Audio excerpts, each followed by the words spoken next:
SG Reads. Hello fellow travelers, my name's SG and welcome to the channel. Today I want to do another requested video from a creator known as Cross. This is the Steven Universe Future analog horror series, and I will be the first one to say I am a fan of Steven Universe. I've seen the series, I liked it. I even remember when it first came out, really. So I am aware of the series, I know Future, and I do know the movie, so a lot of this I do understand and get, and will add my own 2 cents to the overall story, where it goes, and my theories about how it's going to be. So, if you like this content, please leave a like, comment, subscribe to the down below.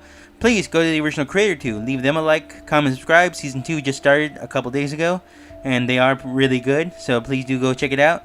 And let's get started, shall we? Alright, in Season 1 of the Analog series, Steven has gone missing. Nobody's been known where he's at, and Pearl and Garnet have also gone missing as well.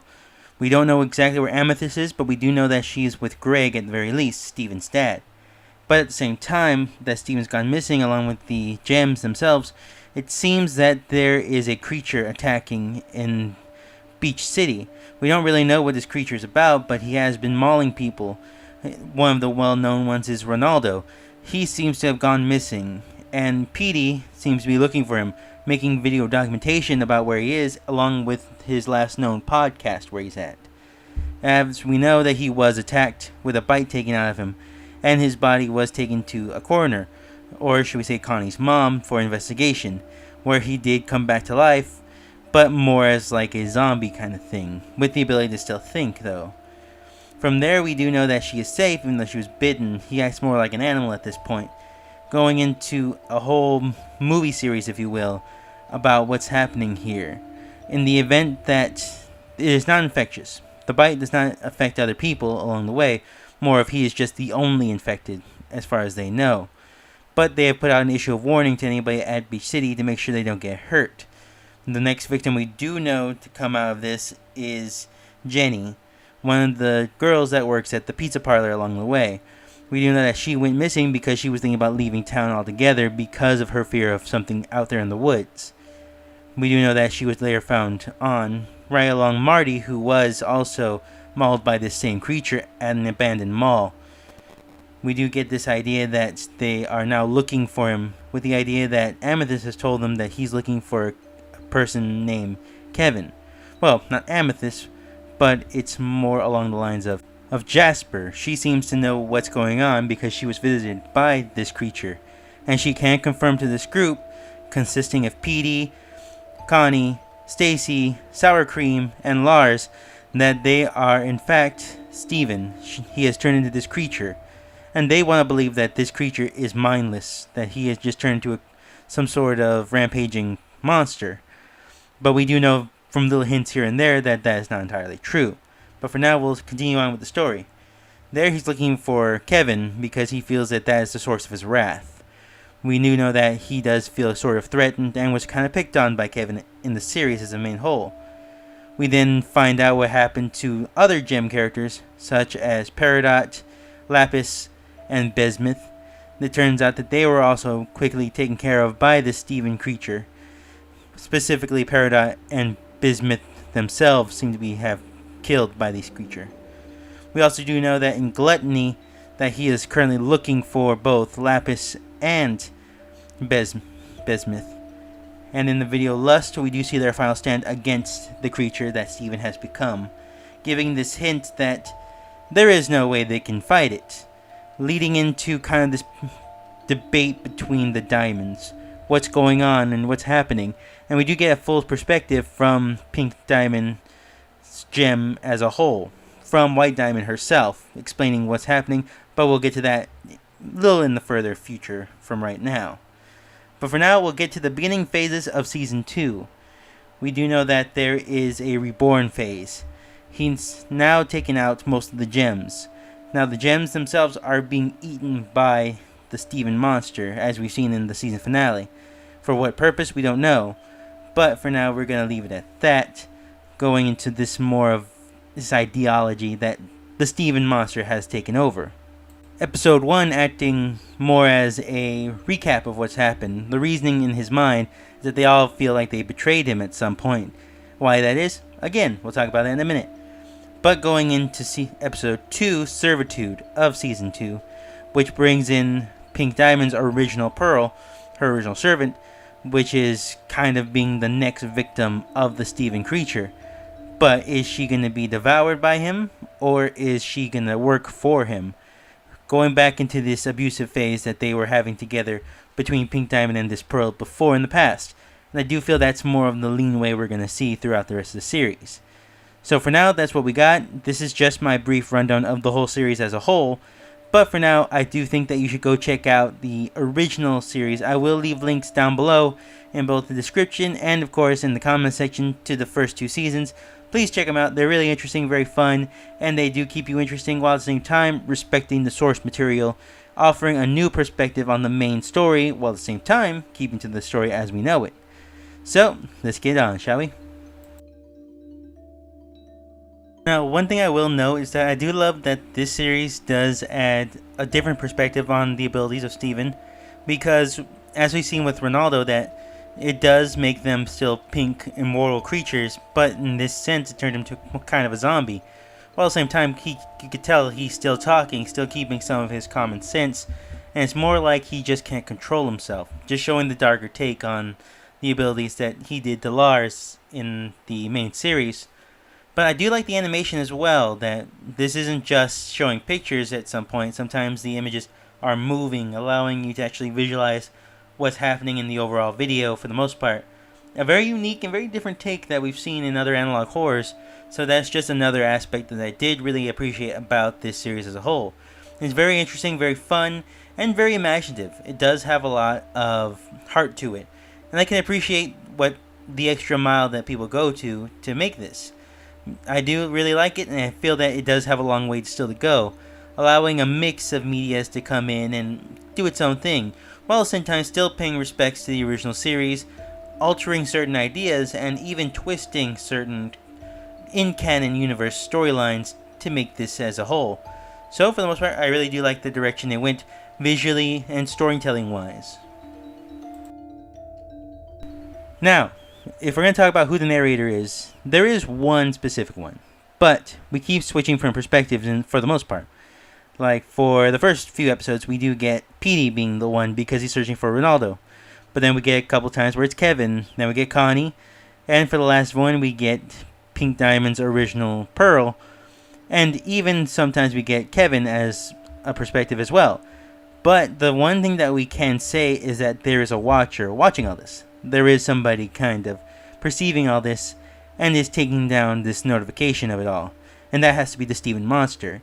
Mainly because we do know that he is watching. We do know that for a fact that he is the one that is monitoring them. Even between Kiki and Jenny, we do know that this idea that they're being watched. She even admits that there is something watching them at all times. And the fact that she was about to leave just proves that for a fact that he had to jump in action. Even though she wasn't the top of his list, he had to do it right away. So if I had to say that there was one person who we were seeing a perspective from, it had to be Steven. Mainly because he is the one creature that seems to be not just cognitive, but at the same time has to be kind of this overarching narrative that we have to put out. That he is the one being the stubborn one in this. Now, the one thing that we can take from the series is that there is a main theme going on here. And this is a mix of things, actually. Like, if we pay attention to the titles of every one of the videos in Season 1, they are the 7 Deadly Sins. And if we even pay even further attention to the main series of the episodes, and that it seems that each one has caused a certain trauma to Steven. Each one has hurt him in a way. From Jasper kidnapping him and taking him off-world, to Bismuth kind of threatening to shatter the Pink Diamond period, which is of course his. And we do see all this kind of combining in a way, if you will. That this is mixing his version of events. As we know, the stevenuniversefuture, which this is more based on, is about Steven himself overcoming his past, his traumas that he suffered throughout the series. And that this is about him moving forward. So with that in mind, if we take everything into account, this is kind of him confronting traumas of his past, just in the wrong way. Because each one represents a different sin, but in his mind, it's interpreting it in a way that is representing a trauma of his, causing him to kind of reflect on it and think that they're the ones that hurt him in this sense. And we do get that symbolic still with Season 2, going more with an Adam and Eve approach to it all as a whole. Where that comes in, we're going to leave that for the theory later on. But for now, we're going to stick with this idea of the 7 deadly sins and Steven's trauma. As I said before, Steven Universe's future was about overcoming one's past and becoming something new, moving on to your next phase of life, becoming an adult basically. This one, it takes that twist and taking it the complete opposite direction, allowing to dwell in one's trauma, to dwell in one's pain, and to turn them into a monster at the very end of the day, which is what we see at the end of Steven Universe's future almost happening, only they managed to get him out of it. But we do go more in depth with the main story as we go on with the diamonds. So for now, let's talk about what the diamonds we're actually talking about with pink diamonds. Now, the main thing we can get from the series is that the events of Steven Universe's future still happen. They're still going on, or they did happen. This is just kind of like the final episode of that season, where Jasper was still destroyed at the very middle of the series, and he did confront White Diamond. We do get that as a main point, where she was almost threatened by Steven, and we even see a puppet master Steven in the makes and still that one. And we do see that that is an interpretation of his anger about the events of the Diamond Wars, or at least the events that happened when they were trying to I guess you could say receive or get back the pink diamond gem for the most part. So for the most part, we do know that there is that hint of anger still there. And that we do know that he's still trying to make it back to Homeworld. He's still trying to make it back to the diamonds in order to enact his revenge. Because, as I said before, he's still very cognitive of what's happening. In a way. I say in a way because what we do know is that White Diamond does admit that when she did try to remove the pink diamond's diamond before, that it was taking its own form, a pink form, compared to the Steven's regular form and shape. That it was silent but intimidating. It fought back and was threatening. It wasn't like Steven at all. It was more of just this emotionless figure that mocked or mimicked Steven at the very most. And that at the end, it was Steven accepting that version of him that was able to save the day for the most part. White Diamond still doesn't quite understand. Maybe it's something unique to him only. And we do know that that might be true, because he's the only one that's part human and at the same time part diamond. Even Connie made reference to that in the Kevin episode, I think either right before Wrath, I believe. So we do know that that's going to play a part in this whole matter as well. So she just hopes that whatever it is, he can get past it with the help of everyone, the Crystal Gems and his friends. And as we know as of right now, that's not exactly happening. So with that, we do get a lot of information on what could be happening later on. So as I said, we were going to get back to the symbolism that we were talking about. Why is the Adam and Eve symbolism so important in this one? Well, for the main one, this alter ego, this monster version of Steven, as I've called him, wants to be known as Adam. And I think mainly due to the fact that he is the first of his kind and only of his kind. He is the one that is the unique one. He is the one that was part human, part creature or alien or gem, whatever you like to call him. But he feels that he is higher at this point. Now, we're still waiting for the Eve in this storyline, but we can pretty much guess who that is. It's going to be Connie, for the most part, I think is where we're going to go. And he says that she hurt him the most. And we do get this clip from when he tried to propose to her in the series and she refused, mainly because she wanted to go to college.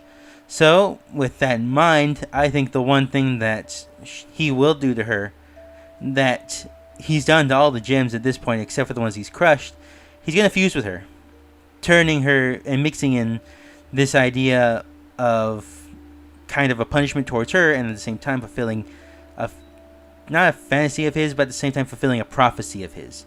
He finally wants to achieve what he wants to achieve. and that is being either the only gem or to be the mega gem, if you will. Not mega gem, I should say. More of just being this wrathful creature out there getting revenge for what has happened to him in the past and to those in the future. So for now, that is pretty much the state of we're in. And with that, we're going to move on to the next part of the story. What does Pink Diamond's pearl have to do with all this? Now, we have gotten this idea that the teleporter that has taken gems to the homeworld and all over the universe as a whole is destroyed by Pearl and Garnet, who were pretty much destroyed at the very first episode. So, how are they going to do it? It seems the one that knows how to do it is going to be Pink Diamond's original pearl, along with the knowledge that Steven has collected from Bismuth, along with Peridot. It looks like he's going to incorporate all of these things into kind of putting them all together to try to achieve the knowledge of reconstructing the teleporter. Either going to try to get the homeworld, or he's going to go inside Lion's mane and go through Lars's teleportation as well. That could be another way of going about it. Now, the one thing that we can suggest for sure is that he has definitely not absorbed the original pearl, mainly because we would have seen it. We've seen it happen. He's done it on screen before already. So that tells me he's keeping her around for a purpose, for servitude. In a way, kind of the gem's memory still kicking in a way, from Pink Diamond's original personality transmitting to Steven's in a way, showing that there is still this aggression left over from generations. Now, the one question I think we all want to know is, how do we defeat the Atom? How do we defeat the monster Steven? Well, for one, I don't think that's possible in this state. For the time, you either have to remove the gem, or you have to crush it. You either have to bubble it or crush it. So for now, I would have to say that the only logical thing we can suspect to weaken him is to separate the gem from him, just as White Diamond's done in the past. And I think when we do that, though, the creature aspect of him is going to end up separating from the original Steven. Because, as we know, the two sides cannot exist without the other. Or maybe they can. We don't really know the full extent of what this all means. It seems that the gem needs Steven's body to exist, period. And it seems that Steven needs it to be his power source, to be his life. So it is possibly going to end with this idea that they're going to remove the gem from him, and that he will be separated into two beings, Adam and Steven. And that will be the fight between the two. Because as we've seen in the kind of prequel episode, Steven and this gem version of him are fighting. They do not exactly agree with this. It seems that they do not have the same objective in mind. Steven wants to be set free, and he wants to forgive and get back to his life. It's this gem one that keeps putting thoughts into his head, negativity, saying that they don't care or something like that. That it is his accumulated version of himself that he's gathered throughout this season that has been kind of spreading darkness throughout it. So it comes down to this idea that there is still a war going on inside Steven. Connie's not wrong that he can be saved, but to save him they need to take out the gem, period. Because the only one that knows about this is White Diamond herself. She's the only one that's actually done it and was in the room when it happened. So it makes sense that none of them would know this either way. Maybe Garnet and maybe Pearl may have seen it, but it was only White Diamond who knows of it at this point in time. So now the main question is, why is Steven doing this? Why is he like this? And that is actually very simple. It's exactly like the stevenuniversefuture season. This is the ending of it, in a dark and twisted way. This is him kind of reliving trauma. This is him finally confronting it in the way that makes sense to him, but doing it wrong. This is him enacting everything that's bad that's happened to him with violence. As we've seen in Steven Universe's future, that's pretty much the basis of this analog series.